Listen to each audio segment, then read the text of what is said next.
갈라디아서 1장 6절에서부터 10절까지입니다.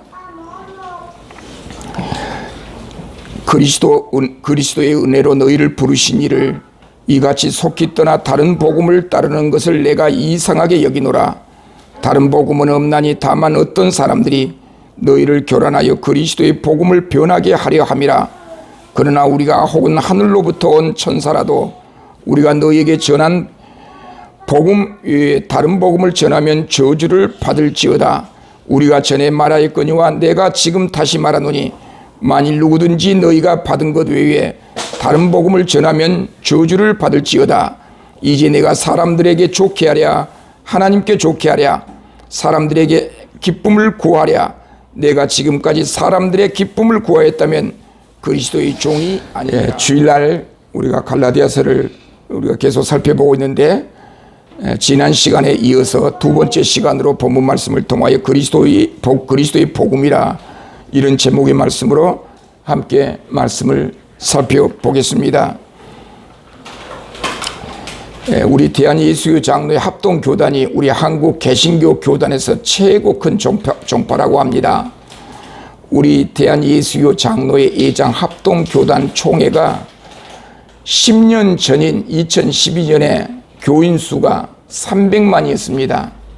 2012년을 기점으로 해서 계속해서 내리막길을 걷고 있는데 금년으로 이제 10년이 지났습니다. 2012년에서부터 2022년까지 10년 동안 우리 예장 합동 교단의 교인 수가 60만 명이 줄어들었어요. 교회 수는 10년 전에 11,000교회였는데 지금도 현재 11,000교회를 유지하고 있습니다. 교회가 폐쇄됨과 동시에 새로 교회를 설립한 교회가 있고 다른 교단의 교회가 우리 교단에 가입하게 되어서 10년 전이나 지금이나 11,000교회 교회 수준으로 유지되고 있습니다.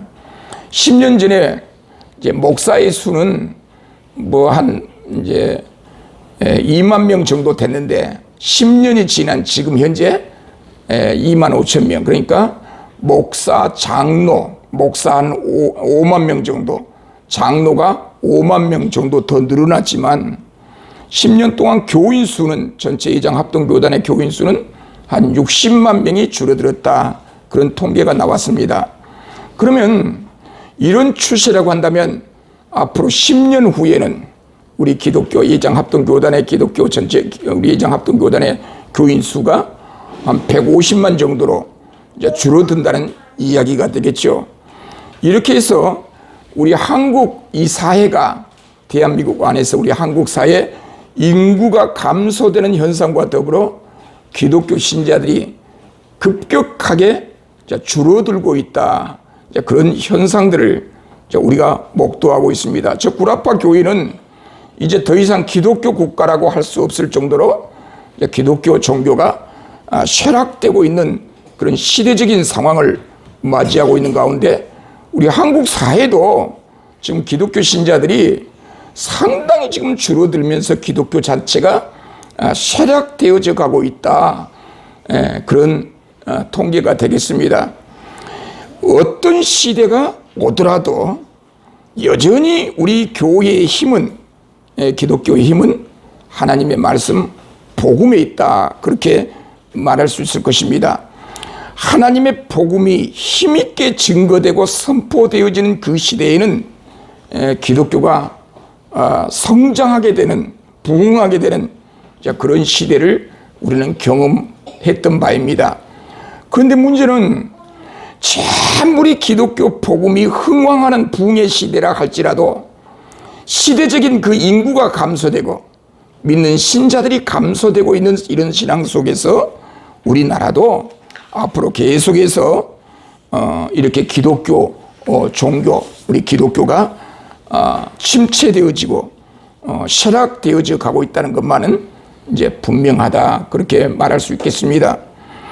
자, 지난 시간에 우리는 이 갈라디아서 1장 1절에서부터 5절까지의 말씀을 통하여 바울의 사도권이라고 하는 제목으로 살펴보았습니다. 사도라고 하는 이 직책은 주님의 공생애와 함께 주님으로부터 직접 부르심을 받은 자여야 합니다. 그리고 부활의 주님을 목격해야 되죠. 이런 자에게 사도라고 한다면 오늘날 이제 사도라고 하는 직책은 이제 없다고 봐야 하겠죠. 예수님께서 직접 부르시고 예수님의 부활을 목격한 자들을 우리는 사도라 이제 그렇게 말하는데, 이제 오늘날은 이제 사도가 없다고 보면 되겠죠. 사도는 우리 주 예수 그리스도의 복음을 전하는 자들입니다. 교회를 설립하고 특별 계신 신약 성경을 완성한 자들이 바로 사도였습니다. 자, 오늘 갈라디아서를 기록한 이 바울은 부활하신 주님으로부터 부르심을 받았습니다. 공생의 기간 예수님으로부터 직접 부르심을 받지는 못했지만 예수님께서 십자가에 죽으시고 3일 만에 부활하신 이후 40일 동안 제자들과 예수님께서 함께 하셨죠. 그 부활하신 후 40일 동안 제자들과 함께 하시고 승천하시기 전에 우리 주님은 예수님께서는 바울을 사도로 불러주셨습니다. 그리고 그 사도 바울에게 하나님의 계시, 그리스도의 계시를 허락해 주셨습니다. 바울은 자신의 사도직이 무너지면 자신이 계시로 받은 그리스도의 복음이 무너짐을 알고 자신의 사도권을 변호했습니다. 왜 자기 사도권을 변호했냐면은 주변의 많은 사람들이 어떻게 바울이 예수님으로부터 예수님이 직접 불러주셨는가, 예수님으로부터 직접 부르심을 받은 사도가 아니라고 의심하는 사람들이 많이 있었습니다. 바울은 자신의 사도권이 무너지면 사도를 통해 주어진 하나님의 복음, 하나님의 말씀 계시, 예수 그리스도의 계시가 무너진다는 것을 알고 줄기차게 자기 자신의 사도권을 변호하기 시작했습니다. 예를 들어서 목사가 설교를 하는데 저 사람 목사가 아니다. 그렇다고 한다면 목사를 사칭해서 전하고 있는 저 설교는 가짜일 수가 있다. 그래서 이제 내가 목사라는 사실을 입증하는 것처럼, 주장하는 것처럼 바울은 자신의 사도권을 의심하는 많은 사람들에게, 바울의 사도권을 의심하는 많은 사람들은 바울이 증거한 그 복음을 의심하기도 했어요. 그래서 올바른 하나님의 생명의 복음의 말씀을 이해해서 바울은 자신의 사도권을 강하게 주장하게 되었습니다. 그래서 바울은 자신의 사도권을 주장하면서 오늘 본문 5절에서부터 10절 말씀을 통해서 그리스도의 복음, 예수 그리스도의 복음을 강하게 주장하게 되는데, 오늘 바울이 본문에서 왜 갈라디아 교회의 음성을 높여 그리스도의 복음을 전하고 있는가? 그것은 바울에게서 복음을 전해 듣고 그리스도인들이 된 성도들이 그 복음의 본질에서 벗어난 거예요. 사도 바울이 이 지역 다니면서 복음을 전해서 교회를 세웠잖아요. 근데 그 교회 다니는 성도들이 어느 날 갑자기 바울이 그 교회를 떠났습니다. 그 지역을 떠났습니다. 그래서 그 교회, 그 지역에 유입해오는 거짓 선지자들, 거짓 선생들이 바울이 개척한, 바울로부터 복음을 전해들은 많은 그리스도인들을 현혹시키고 유혹하기 시작했습니다. 그래서 그리스도의 복음에서 떠난 자들이 많이 있었습니다. 이때 사도 바울이 오늘 본문 5절에서부터 10절 말씀까지를 통해서 내가 그토록 복음을 증거해서 하나된 우리 그리스도인들이 왜 이렇게 복음에서 떠났느냐, 호되게 경고하면서 책망한 내용이 오늘 본문의 말씀이라 그렇게 이해하면 되겠습니다. 오늘 첫 번째로 6절과 7절에서 보면 어떤 사람들이 너희를 교란하여, 오늘 본문의 6절에 그렇게 나오죠. 6절 보면 그리스도의 은혜로 너희를 부르신 이를 이같이 속히 떠나 다른 복음을 따르는 것을 내가 이상히 여기노라 그렇게 말씀합니다. 자, 이 본문 6절에서 그리스도의 은혜로 너희를 부르시니라고 하는 말씀이 있습니다. 여기 부르시니는 3절에서 언급된 우리 하나님 아버지라. 우리 하나님 아버지께서 그리스도의 은혜로 우리를 불러주셨는데, 구원애로 불러주셨는데 우리를 부르신 이를 떠나되 속히 떠났다. 여기 속히라고 하는 말은 빨리, 급히, 즉시라고 하는 의미를 갖고 있습니다. 뭐가 그리 급해서 생각해보지도 않고 재빨리 그리스도의 복음에서 떠났다고 바울은 이야기하고 있습니다. 여기 다른 복음을 따랐다라는 말이 있죠. 6절에 그리스도의 은혜로 너희를 부르신 이를 이같이 속히 떠나 다른 복음을 따르는 것을 내가 이상히 여기노라라는 말씀에서 다른 복음을 따랐다. 이 다른 복음이란 가짜 복음. 다른이라고 하는 이 단어는 어떤 집단에서 벗어난 상태, 즉 다른 집단의 사람으로 변화된 상태, 그리스도에게서 다른 집단으로 떠난 상태에 있음을 말씀하고 있습니다. 바울은 이런 상태를 이상히 여겼다. 여기 이상하게 여겼다는 것은 기이히 여겼다. 놀라웠다. 경탄했다. 너무나 빨리 그리스도에게서 떠나 다른 단체로 가버린 거예요. 거짓 복음을 증거하는 그런 부리로 빠져버린 거예요. 오늘날로 보면 교회 다니는 성도가 이단에게 빠져버리는 그런 경우를 말하죠. 착실히 교회를 다녔어요. 예수 그리스도를 믿고 하나님 앞에 구원받은 복음의 진리 안에서 참 자유를 누리면서 생명의 복음의 말씀 안에서 교회에서 열심히 착실히 신앙생활했는데 오늘날 갑자기 교회를 떠나 다른 이단 단체에 빠져버린 거예요. 그런 경우들이 많이 있죠. 오늘 본문 7절에 바울은 이렇게 단호하게 말합니다. 다른 복음은 없다. 다만 어떤 사람들이 너희를 교란하여라고 하는 말이 있습니다. 교란하고 있다. 이 교란하여라고 하는 말은 그리스도의 복음을 변하게 했다. 여기 교란하게 했다.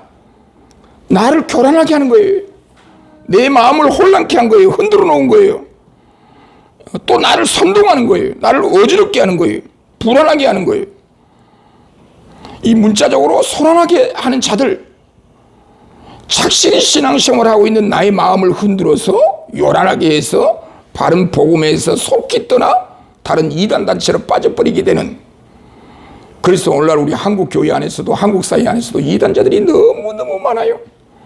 그래서 가정을 잃고 직장도 그만두고 이단 단체에 들어가 가지고 거기에서 이단 교주에게 희생하는 그런 모습들을 보면서 우리 한국 교회가 바른 길로 가야 함을 절실하게 느끼게 됩니다.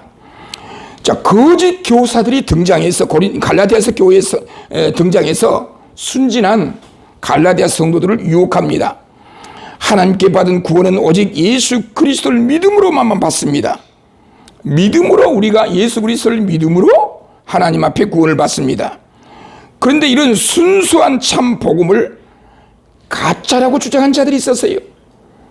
사도 바울이 증거한 저 복음은 가짜다. 사도 바울은 예수님을 믿음으로 하나님 앞에 구원받는다라고 말하는데, 너희들 한번 생각해봐라. 한 30년 전에, 30년 전에 십자가에 처형된 저 청년 예수가 어떻게 하나님의 아들이냐. 하나님의 아들일 것 같았으면 왜 십자가에 죽어. 그런 십자가에 못 박힌 하나님의 아들 예수 그리스도를 믿어야 구원받는다는 거 그거 가짜다. 그 말에 현혹되지 말아라. 그러면서 거짓 선지자들이 뭐라고 말하냐면, 유대 신학자들이 뭐라고 말하냐면, 우리가 율법을 지켜야 되고 할례를 행해야 되고 유대인으로 내가 태어나야 한다. 할례를 행해야 한다. 율법을 준수해야 구원받는다. 자꾸 하나님에 대한 그 구원의 도리를 거짓으로 가짜 복음으로 접근해서 순진한 그리스도 교인들을 마음을 혼란케 하는 그런 사람들이 있었습니다. 율법의 행위로 구원을 받는다라고 하는 거짓 선생들이 있었습니다. 이들은 그리스도의 복음을 뒤엎어버리려고 합니다.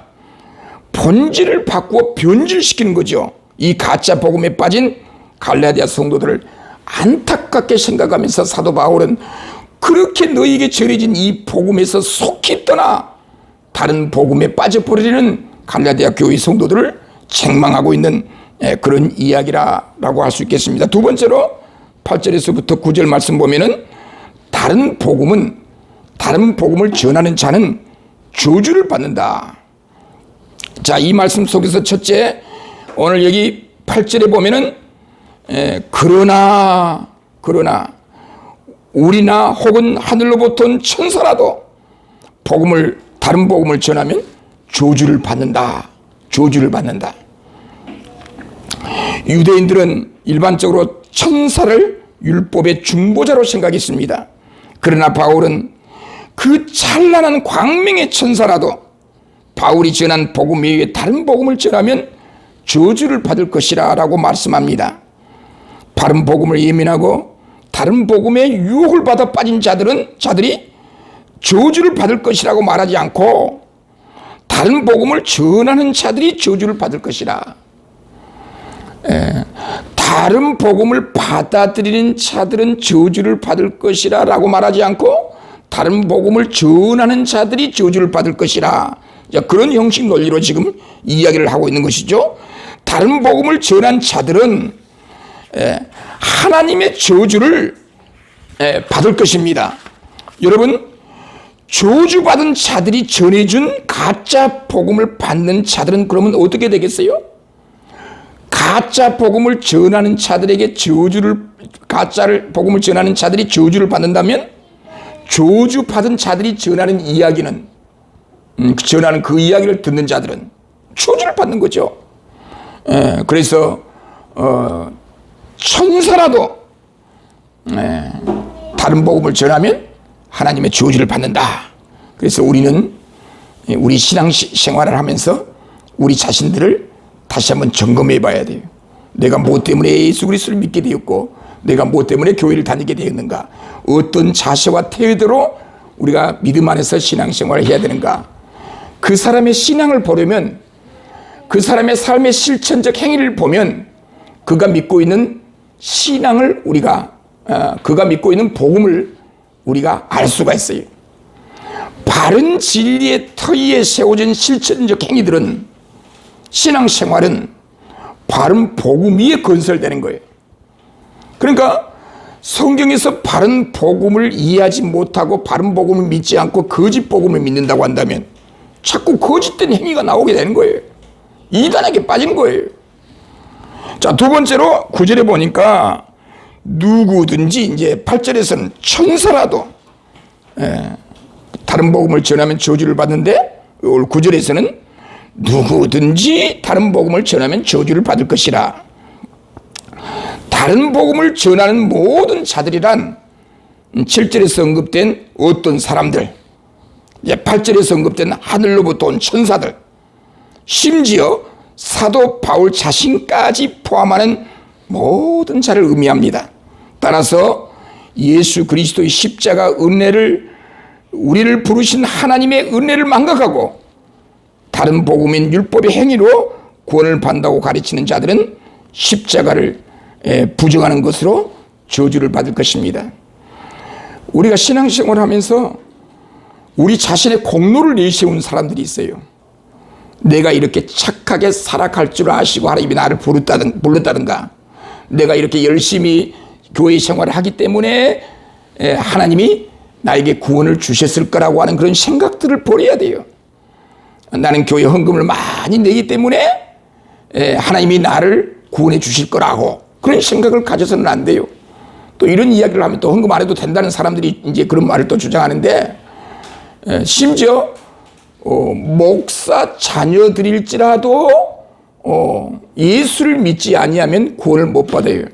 그런데 나는 목사의 아들이기 때문에, 목사의 딸이기 때문에 천국 갈 거라고 하는 그런 생각도 우리가 버려야 돼요.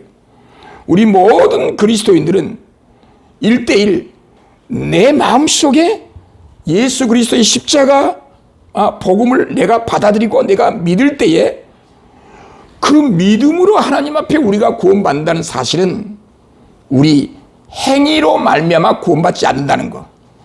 이런 복음의 진리를 바울은 여기서 언급하고 있습니다. 마지막으로 10절에 보면은 사도 바울의 결심이 등장합니다. 10절에 이제 내가 사람들에게 좋게 하랴 하나님께 좋게 하랴 사람들에게 기쁨을 구하랴. 내가 지금까지 사람들의 기쁨을 구하였다면 그리스도의 종이 아니니라. 바울은 사람들을 기쁘게 하기 위하여 복음을 애곡되게 변질시키지 않았다는 거예요. 바울이 계시로 받은 그 복음 그대로를 사람들에게 전했다는 거예요. 그 어떠한 핍박이 온다 할지라도, 그 어떠한 사람들이 반대하고 바울을 핍박한다 할지라도 바른 복음, 하나님을 기쁘시게 하기 위하여 바른 복음을 전했다. 바울의 이런 결심을 우리가 오늘 본문 말씀 속에서 들여다보면서 오늘날 이 시대를 살아가는 우리들도 하나님 앞에 기쁨을 드리기 위하여, 하나님의 영광을 위하여 우리가 어떻게 살아가야 되는 것인지, 사람들을 의식해서 살아가는 것이 아니라 하나님과 내가 하나님 앞에서 내 스스로 결단하는 거예요. 주변 많은 사람들이 나를 싫어한다고 해서 내가 차별할 필요가 없어요. 주변에 많은 사람들이 나를 핍박하고 나를 모함한다고 하여 거기에 좌절할 필요는 없어요. 그 사람들 때문에 내 인생이 결정돼서는 안 돼요. 나는 하나님 앞에서 살아간다. 누가 뭐라 해도 하나님이 나를 지켜주시고 하나님이 나를 보호해 주시고 인도해 주시기 때문에, 나의 출입을 지켜주시기 때문에, 주변에서 아무리 주변 환경이 어렵다 하더라도, 주변 사람들이 나를 모함한다 할지라도 나는 하나님 앞에 신앙의 지조와 절개를 지키면서 바르게 신앙생활하다 보면 우리 하나님께서 나를 지키시고 보호하신다는 것. 이런 믿음을 가지고 세상을 살아가면 우리는 담대하게 살아갈 수가 있어요. 이런 사도 바울이 오늘 본문 말씀을 통하여 갈라디아 교회 성도들이 자기가 전해준 그리스도의 복음에서 떠나 유대 거짓 선지생들의 유혹을 받아서 넘어가서 바른 길에서 떠나 가짜 복음, 저주받은 가짜 복음으로 빠져버리는 그들을 책망하면서 돌아오도록, 바른 복음으로 돌아오도록 권면해 주셨던 이 말씀에 따라 우리가 열심히 그리스도의 복음 안에서 승리하면서 살아가기를 주님의 이름으로 축원드립니다.